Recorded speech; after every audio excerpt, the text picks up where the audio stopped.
In this video, I'm going to be showing how to replace the shocks on a Ranger that is rear-wheel drive with front coil spring suspension. So they do have several different suspensions for these. Some of these do have the torsion bars. However, this one here has coil springs in the front, and it is rear-wheel drive. If you do have a Ranger and it does have slightly different suspension, it may be slightly different when replacing the shocks. But I'm just going to be showing how to replace the shocks today. As you can see here, it does have a coil spring here. However, you are able to just replace the shock without removing the coil spring, and that's just what I'll be showing today. There's an upper control arm here and a lower control arm here, and the coil spring is right in between. So by just replacing the shock, you won't be messing with the coil spring at all or anything like that. So to get started, the first thing I'm going to do is I'm just going to soak all the bolts down with some PB Blaster. So you've got one right up on top here. Gonna soak that down, and then you've got a couple more on the bottom right down here, and then you've got the same thing for the other side. So I'm just gonna go ahead and get all those soaked down first to get started. Okay, so I went ahead and I got all the bolts soaked down with some PB Blaster. Let that sit in there for a little while. Now I'm over on the driver's side, and what I have here is a 15mm wrench around the bolt right here, and there is a spindle. Sometimes you'll be able to just spin the wrench and just be able to get the bolt out like that. However, when I do it, the whole thing spins with it. So I went ahead and I put a vice grips on here. They do make special sockets to go on top of these shocks here, but mine was so rusted I couldn't even put one of those on. It just kept stripping. So I put a vice grips on here, and then just to get a really good grip, I took a pliers, and you could just take a pliers and you can just put it on your vice grips here. And once you have your vice grips put on there, you just tighten down your vice grips with the pliers, just to make sure they're super tight on there. And then once you've done that, you can go ahead and hold onto the vice grips with your left hand. And then I just took a mallet here, a rubber mallet. I just pounded on my 15mm wrench here just to break that free. Then once you get that broken free, you should just be able to thread that the rest of the way out. So I'm gonna get that taken care of here. Okay, so now the final step to get the shock out is just gonna come underneath the truck here, and all the way down here on the bottom, there's going to be two bolts here, or two nuts, and they're both 13mm. And I did want to go ahead and take the jack, and I did jack this up just a little bit by the lower ball joint here, just so I have enough space to drop the shock out of here. So I'm just going to go ahead and get these broken loose. And once you do this, and once you get that top bolt off, then it should just drop right out of here. So I'm just going to go ahead and unthread these, and then I'll get that taken out of there. Okay, so now I went ahead and got both the nuts loosened up all the way with the ratchet here. So I'm just going to be able to thread them out the rest of the way by hand. It's probably the easiest part up down here, just taking these two out. Up top could be a little bit of a pain.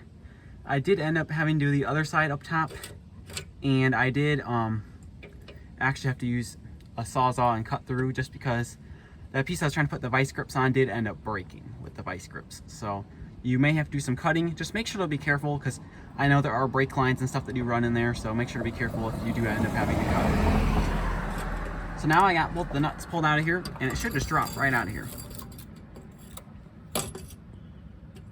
So now I've got the old shock pretty much taken out. So now I just got to put the new one back in.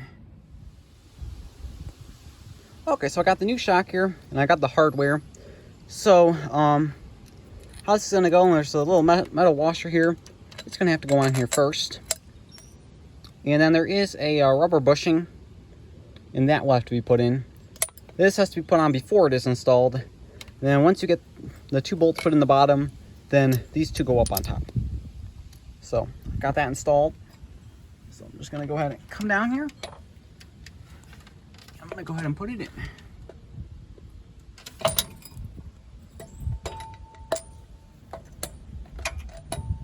Just slide right up through here, and as long as you line it up right, it should just be able to go right through here.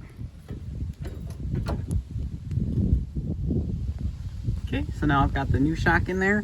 I'm starting both these nuts here by hand, and then I'm just going to put them in the rest of the way with the ratchet.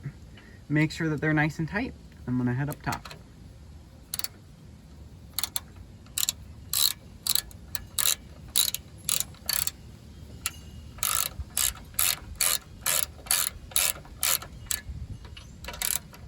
gonna start that one, and I'm gonna go over to this one here, do a little bit in here, kind of go back and forth just to get it tightened down evenly.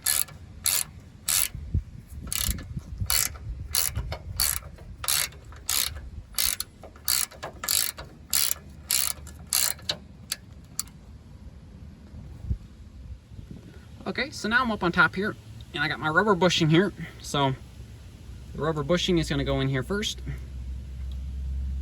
and then I've got my washer, so it's going to come in here next.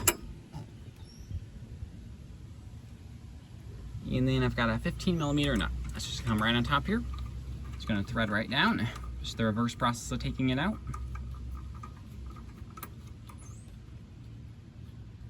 Just got my 15mm wrench here. And I'm just going to go ahead and tighten it up.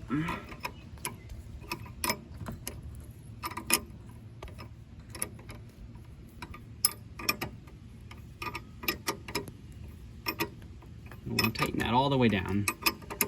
And then once I get that tightened all the way down, this side will be good. And like I said, it's the same exact process for the other side.